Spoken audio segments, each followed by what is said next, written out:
చూస్తున్నాం వరుస విమాన ప్రమాదాలు వరకు పుట్టిస్తూ ఉన్నాయి. విమాన ప్రయాణాలంటేనే ఈ ప్రమాదాలు గుర్తొస్తూ ఉన్నాయి. సో మీరెవరైనా విమాన ప్రయాణాలకు సంబంధించి రీసెంట్ గా చేస్తే మీ ఎక్స్పీరియన్స్ ఏంటి కామెంట్ చేయండి. ఇన్ని వార్తలు విన్న తర్వాత అందులో కూర్చోగానే మీకేమనిపించిందో కామెంట్ చేయండి. ఎవరైనా తిరుపతికి విమాన ప్రయాణం బుక్ చేసుకున్నారా? ఆల్రెడీ మీ ఫ్లైట్ బుకింగ్స్ కన్ఫర్మ్ అయ్యాయా? అయితే డెఫినెట్గా ఈ వార్త మీరు వినాల్సిందే. హైదరాబాద్ నుంచి తిరుపతి వైపుగా వెళ్ళేటువంటి అలియన్స్ విమాన సంస్థలో సంబంధించినటువంటి ఒక విమానం సాంకేతిక లోపంతో హైదరాబాద్ నుంచి టేక్ ఆఫ్ అయినటువంటి కొన్ని క్షణాల్లోనే సాంకేతిక లోపం గుర్తించారట. సో వెంటనే గాల్లో కాసేపాటుగా అలా చక్కర్లు కొట్టి మళ్ళీ ఎమర్జెన్సీ ల్యాండింగ్ చేశాడు పైలట్. అయితే ఆ సమయంలో విమానంలో 67 మంది ప్రయాణికులు ఉన్నారు. సో విమానం ఎమర్జెన్సీ ల్యాండ్ అవడంతో ప్రయాణికులంతా ఒక్కసారిగా ఉలిక్కి పడ్డారు, ఒక్కసారిగా భయాందోళనకు గురయ్యారు. సో హైదరాబాద్ శంషాబాద్ ఎయిర్పోర్ట్ నుంచి తిరుపతి వైపు వెళ్లాల్సినటువంటి అలియన్స్ విమాన సంస్థకు సంబంధించినటువంటి అలియన్స్ విమానం సో తెల్లవారుజామున ఈ ఘటన చోటు చేసుకుంది. టేక్ ఆఫ్ అయింది. ఇక్కడ చాలా సేఫ్గా అప్పటి వరకు చెకింగ్స్ జరిగాయి. ప్రయాణికులంతా లోపల కూర్చొని ఉన్నారు. ఇక రెడీగా ఉంది. టేక్ ఆఫ్ అయింది. టేక్ ఆఫ్ అయినటువంటి కొద్దిసేపట్లోనే సాంకేతిక సమస్యను గుర్తించారట. ఇక గాల్లో ఎగురుతూ ఉండగానే సాంకేతిక సమస్యను గుర్తించినటువంటి ఆ పైలట్ కొద్దిసేపు పాటుగా గాల్లోని చక్కర్లు కొట్టాడు. ఆ తర్వాత ఏటీసీకి ఇన్ఫర్మేషన్ పాస్ చేస్తే ఏటీసీ క్లియరెన్స్తో మళ్ళీ హైదరాబాద్లో సేఫ్గా ల్యాండ్ అయింది. 67 మంది ప్రయాణికులతో వెళ్ళినటువంటి ఆ విమానం ఒక్కసారిగా సాంకేతిక లోపం కారణంగా గాల్లోనే చక్కర్లు కొట్టాల్సి వచ్చింది. సో ప్రయాణికులంతా కొంత ఆందోళన వ్యక్తం చేశారు. ఏదేమైనా వరుస విమాన ప్రమాదాలు బయటికి వెళ్తేనే అసలు ఏం జరుగుతుందోనని చెప్పి ఆందోళన వ్యక్తమవుతోంది. సో విమాన ప్రయాణాలంటేనే ప్రమాదాలు గుర్తుకు వస్తున్నాయి. సో రీసెంట్ డేస్గా చాలా ఇటువంటి విధంగానే ఫ్లైట్ సంబంధించి గాల్లోకి లేచిన తర్వాత ఇటువంటి ప్రమాదాలు జరిగాయి. సో ఇటువంటి సాంకేతిక లోపాలు గుర్తించారు. సో అటువంటి దాంట్లో టెక్నికల్ ఇష్యూస్ చాలా ప్రధాన కారణంగా ఉన్నాయి. సో ఆ టెక్నికల్ ఇష్యూస్ కారణంగానే ఇటువంటి ఘటనలు ప్రజలంతా కూడా గాల్లో ఉండగా ఇలా చక్కర్లు కొట్టడాలు, గాల్లో ఉండగానే కొంత ఆందోళన గురవడాలు ఇవన్నీ కూడా జరుగుతున్నాయి. ఏదేమైనా ఎలియన్స్ ఎయిర్లైన్స్ సంబంధించినటువంటి ఆ విమానం హైదరాబాద్ నుంచి వెళ్తున్నటువంటి ఆ క్రమంలో టేక్ ఆఫ్ అయింది. టేక్ ఆఫ్ అయినటువంటి కొన్ని నిమిషాల్లోనే సో హైదరాబాద్లో మళ్ళీ తిరిగి ల్యాండ్ అవ్వాల్సి వచ్చింది. పైలట్ చాకచక్యతతో దాన్ని ఆ సాంకేతిక లోపాన్ని గుర్తించి వెంటనే ఏటీసీకి సమాచారం ఇచ్చారు. ఏటీసీకి సమాచారం ఇచ్చి మళ్ళీ దాన్ని సేఫ్గా ఇక ల్యాండ్ అయ్యే ప్రయత్నం చేశారు. సో ఇది తిరుపతి వెళ్ళవలసి ఉంది. తిరుపతి నుంచి వెళ్లకుండానే మళ్ళీ మధ్యలోనే ఆగిపోయింది. ప్రస్తుతం శంషాబాద్ ఎయిర్పోర్ట్లోనే మళ్ళీ నిలిపివేశారు. సో ఆ ప్రయాణికులు కూడా కొంత ఆందోళన వ్యక్తం చేస్తున్నారు. దర్శనాల కోసం వెళ్ళేవారు ఉన్నారు. చాలామంది ఇతరత్ర ఫంక్షన్స్ లేకపోతే ఇతరత్ర వాళ్ళ వ్యక్తిగత విషయాలపైన వెళ్ళే వాళ్ళు ఉన్నారు. వాళ్ళంతా కూడా ఈ విమానం ఒక్కసారిగా సాంకేతిక లోపం తలెత్తి మళ్ళీ ల్యాండ్ అవ్వడం పైన తీవ్రమైనటువంటి ఆందోళన వ్యక్తం చేస్తున్నారు.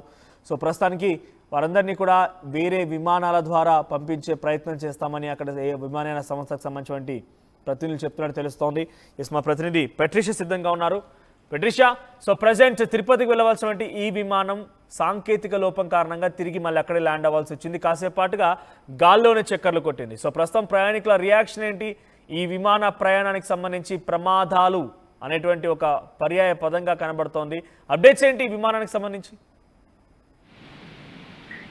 కంటిన్యూస్ గా ప్లేన్ క్రాషెస్ అనేవి జరుగుతున్నాయి. ఏదైతే హైదరాబాద్ నుంచి తిరుపతికి వెళ్లే ఫ్లైట్ ఒక వైపు టెక్నికల్ గ్లిచ్ వల్ల కూడా అది టేక్ ఆఫ్ తీసుకున్న కొద్దిసేపటికే కూడా మళ్ళీ ఎమర్జెన్సీ ల్యాండింగ్ చేయడం జరిగింది. దాంట్లో పైలట్ కూడా వెంటనే అత్యవసర ల్యాండింగ్ చేయాల్సి వచ్చింది. అలర్ట్ అయిపోయి దాదాపు ఈ ప్యాసింజర్స్ అంతా కూడా ఆన్ బోర్డ్ 67 మెంబర్స్ ఉన్నారంటూ కూడా సమాచారం.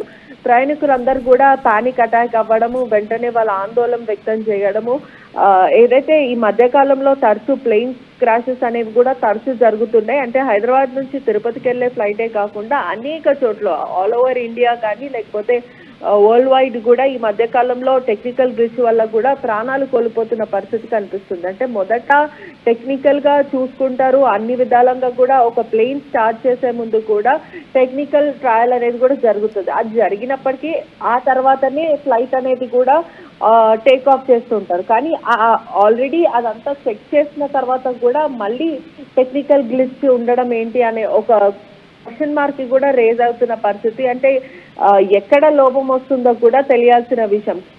పైలట్ కూడా ముందు చెక్ చేసుకున్నాడు. ఆ తర్వాతనే టేక్ ఆఫ్ తీసుకున్న సమయంలో కూడా అతనికి టెక్నికల్ గ్లిచ్ రావడము, వెంటనే అతను ఎమర్జెన్సీ ల్యాండింగ్ చేయడము, 67 ప్యాసింజర్స్ ని కూడా కాపాడాడు అంటే అవుననే చెప్పొచ్చు. అదే కాకుండా అనేక విషయంలో అంటే జూలై 20 కూడా ఫ్లైట్ 6E6591 ఏదైతే తిరుపతి నుంచి హైదరాబాద్ వెళ్తుందో సేమ్ తిరుపతి నుంచి వెళ్తున్న ఫ్లైట్ ఇదైతే హైదరాబాద్ నుంచి తిరుపతి, కానీ అది మాత్రం తిరుపతి నుంచి హైదరాబాద్ వస్తుంది కూడా టెక్నికల్ గ్లిచ్ వల్ల కూడా టేక్ ఆఫ్ చేసుకోవడం జరిగింది. అనేక returning Hyderabad to Tirupati, Tirupati to Hyderabad వెళ్లే ఫ్లైట్స్ కూడా ఇటీవల కాలంలో ఒక దాదాపు 2-3 మాత్రం టెక్నికల్ గ్లిచ్ వచ్చిందని తెలుస్తుంది. ఇదే కాకుండా అనేక సార్లు గ్లిచెస్ రావడం, 67 ప్యాసింజర్స్ ఇవాళ కాపాడడం, అదే కాకుండా ఎయిర్ ఇండియా ఫ్లైట్ 171 కూడా క్లాష్ అవ్వడం, అహ్మదాబాద్ లో జరిగిన ఇన్సిడెంట్ మనం ఇప్పటికీ మర్చిపోలేము. దాదాపు 260 మంది వ్యక్తులు ప్రజలు కూడా చనిపోవడం జరిగింది హాస్టల్లో కానీ లేకపోతే టేక్ ఆఫ్ తీసుకున్నప్పుడు సమయంలో. అదే కాకుండా వరల్డ్ వైడ్ లో కూడా ఎయిర్ ఫ్లైట్ 445 కూడా క్రాష్ అవ్వడం, అనేక ఫ్లైట్స్ కూడా క్లాష్ అవ్వడం. ఇప్పుడు దాదాపు ప్రజలందరికీ కూడా ఫ్లైట్ జర్నీ అంటే ఒక ఎక్సైట్మెంట్ ఇచ్చే జర్నీ, కానీ ఇప్పుడు మాత్రము పానిక్ సిచ్యువేషన్. అంటే ఫ్లైట్ లో వెళ్తే ఎక్కడ క్రాష్ అయిపోతుంది లేకపోతే ఇంకేమైనా జరుగుతుందేమో అనే ఒక కోణంలో ఆ భయప్రాంతాలకు గురి అయ్యే సిచ్యువేషన్ లో ఉన్నారని చెప్పొచ్చు. Right, thank you Patricia. So మొత్తం మీద వరుస విమాన ప్రయాణాలన్నిటి కూడా ప్రమాదాలు అనేటువంటి ఒక పర్యాయ పదాన్ని జోడించాలేమో. ఇటువంటి ఘటనలు తరచుగా జరుగుతున్నాయి. సో ఒక్కసారి విమానం ప్రయాణాన్ని ప్రారంభించే ముందు అన్ని రకాలుగా క్రాస్ చెక్ చేస్తారు, మెయింటెనెన్స్ చూస్తారు, ప్రతిదీ కూడా ఆ మెషిన్ మొత్తాన్ని కూడా పరిశీలించి ధృవీకరించిన తర్వాతే ఫ్లైట్ స్టార్ట్ అవుతుంటుంది. కానీ గాల్లోకి వెళ్ళిన తర్వాత మళ్ళీ టెక్నికల్ సమస్యలు వస్తున్నాయంటే అక్కడ ఇన్స్పెక్షన్లో కూడా కొంత లోపం తలెత్తి ఉంటుందనేది ప్రయాణికుల్లో కొంత ఆందోళన వ్యక్తమవుతోంది. సో ప్రస్తుతానికి ఈ విమానం హైదరాబాద్ నుంచి తిరుపతి వైపుకు వెళ్ళవలసి ఉంది. సో అలియన్స్ ఎయిర్లైన్స్ సంబంధించిన విమానం ఇది. సో టేక్ ఆఫ్ అయినటువంటి కొద్దిసేపటికే ఇటువంటి ఘటన కారణంగా అంటే సాంకేతిక లోపాన్ని గుర్తించినటువంటి ఆ పైలట్ వెంటనే ఏటీసీ సమాచారం నుంచి కాసేపాటుగా గాల్లోనే చక్కర్లు కొట్టి ఆ తర్వాత సేఫ్గా ల్యాండ్ అయ్యాడు. సో నిజంగా ఇటువంటి విమాన ప్రయాణాలకు సంబంధించి ఇంకేమైనా ఉన్నాయని మనం పరిశీలిస్తే ఇండిగో విమానం తిరుపతి నుంచి హైదరాబాద్ వెళ్ళవలసిన ఇండిగో విమానం జూలై 20వ తేదీన ఎగ్జాక్ట్గా నెల రోజుల క్రితం సో అప్పుడు కూడా ఇటువంటి ఘటన చోటు చేసుకుంది. సుమారుగా గాల్లో 40 నిమిషాల పాటుగా చక్కర్లు కొట్టింది. సో తిరుపతిలోనే మళ్ళీ తిరిగి ల్యాండ్ అవ్వాల్సి వచ్చింది. సో ఆ తర్వాత ఎయిర్ ఇండియా ఎక్స్ప్రెస్ విమానం హైదరాబాద్ నుంచి ఫుకెట్ వైపుగా వెళ్తోంది. సో థాయిలాండ్లో ఫుకెట్ బయలుదేరినటువంటి ఎయిర్ ఇండియా ఎక్స్ప్రెస్ విమానంలో టేక్ ఆఫ్ అయినటువంటి 8 నిమిషాల తర్వాత ఒక టెక్నికల్ గ్లిచ్ని ఎదుర్కొన్నారు పైలట్. దీంతో గాల్లోనే చక్కర్లు కొట్టింది, మళ్ళీ శంషాబాద్ విమానాశ్రయంలో ల్యాండ్ అయింది. ఆ తర్వాత స్పైస్ జెట్ విమానం June 19 exact 2 months back so June 19లో కూడా తిరుపతికి బయలుదేరాల్సినటువంటి ఒక స్పైస్ జెట్ విమానంలో ఇటువంటి సాంకేతిక సమస్య తలెత్తి హైదరాబాద్లోనే గాల్లోనే చక్కర్లు కొట్టి మళ్ళీ అక్కడే ల్యాండ్ అవ్వాల్సి వచ్చింది. ఇక లుఫ్తాన్సా విమానం హైదరాబాద్ నుంచి ఫ్రాంక్ఫర్ట్కు వెళ్ళవలసినటువంటి ఆ లుఫ్తాన్సా విమానయాన సంస్థ సంబంధించినటువంటి ఆ విమానం మే 21న సో అప్పుడు కూడా ఇటువంటి ఘటన చోటు చేసుకుంది. గాల్లో చక్కర్లు కొట్టి మళ్ళీ అక్కడే ల్యాండ్ అయిపోవాల్సి వచ్చింది. సో ఇటువంటి విమాన వరుస ప్రమాదాలపైన ఇటువంటి సాంకేతిక సమస్యలపైన మీ అభిప్రాయం ఏంటి? విమాన ప్రయాణాలు రీసెంట్ డేస్లో మీరు చేశారా? సో మీ ఎక్స్పీరియన్స్ ఏంటి? కామెంట్ చేయండి.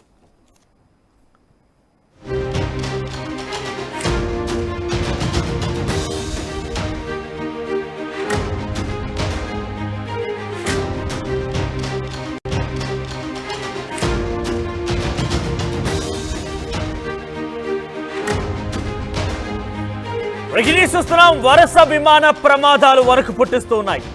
విమాన ప్రయాణాలంటేనే ఈ ప్రమాదాలు గుర్తొస్తూ ఉన్నాయి. సో మీరెవరైనా విమాన ప్రయాణాలకు సంబంధించి రీసెంట్గా చేస్తే మీ ఎక్స్పీరియన్స్ ఏంటి? కామెంట్ చేయండి. ఇన్ని వార్తలు విన్న తర్వాత అందులో కూర్చోగానే మీకేమనిపించిందో కామెంట్ చేయండి. ఎవరైనా తిరుపతికి విమాన ప్రయాణాన్ని బుక్ చేసుకున్నారా? ఆల్రెడీ మీ ఫ్లైట్ బుకింగ్స్ కన్ఫర్మ్ అయ్యాయా? అయితే డెఫినెట్గా ఈ వార్త మీరు వినాల్సిందే. హైదరాబాద్ నుంచి తిరుపతి వైపుగా వెళ్ళేటువంటి అలియన్స్ విమాన సంస్థ సంబంధించినటువంటి ఒక విమానం సాంకేతిక లోపంతో హైదరాబాద్ నుంచి టేక్ ఆఫ్ అయినటువంటి కొన్ని క్షణాల్లోనే సాంకేతిక లోపం గుర్తించారట. సో వెంటనే గాల్లో కాసేపాటుగా అలా చక్కర్లు కొట్టి మళ్ళీ ఎమర్జెన్సీ ల్యాండింగ్ చేశాడు పైలట్. అయితే ఆ సమయంలో విమానంలో 67 మంది ప్రయాణికులు ఉన్నారు. సో విమానం ఎమర్జెన్సీ ల్యాండ్ అవడంతో ప్రయాణికులంతా ఒక్కసారిగా ఉలిక్కి పడ్డారు, ఒక్కసారిగా భయాందోళనకు గురయ్యారు. సో హైదరాబాద్ శంషాబాద్